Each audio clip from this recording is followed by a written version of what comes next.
Bugün Irak Türkmen Cəbhəsi Kifli İl Başkanlığı tabii ki Kifli Türkmen Öğretmenler Örgütü ile beraber Kifli'de Türkmen eğitime emek veren iki güzide Türkmenimizin, öğretmenimizin emekliği dolayısıyla vefa töreni olarak bugün bir tören düzenledik.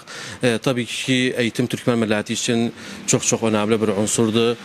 Geleceği garanti altına almak için, Türkmen varlığını sürdürmek için çok önemlidir.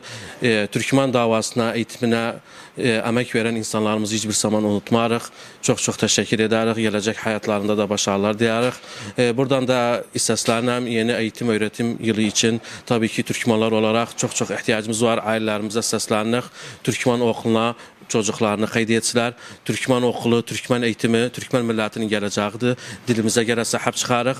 Buradan da səslənən milletimize inşallah yeni yıl için kayıtlarını şimdiden yaparlar. Öğretmenler Birliği olarak bütün öğretmenlerimize bir boyun borcu olarak bugün iki emekli hocamız Heyfe ve Eşref Hoca'nın emekli ayrılması ile bugün bir küçük tören hazırladık özler için. Buradan yıllarca Türkmen eğitimine vermiş oldukları desteklerden tarafa onlara çok teşekkür ederim. Sağ olun, var olun. Çok teşekkür ederim. Türkmen eğitim örgütüne ve Sezgin Efendi'ye bu töreni yaptılar bizim için. Məndən istifa için. Temennilərə muvaffaq olsunlar.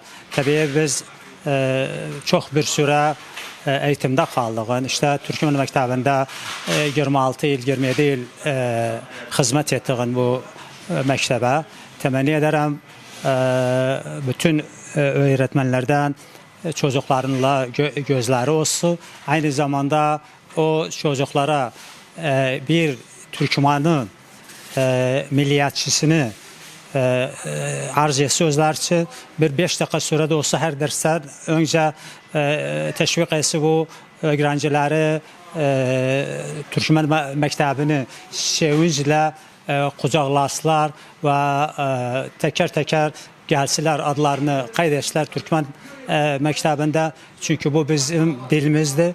Bu dilə görə xidmət edəğin və biz də bu 26-27 il xidməti etdik Türkmen məktəbində.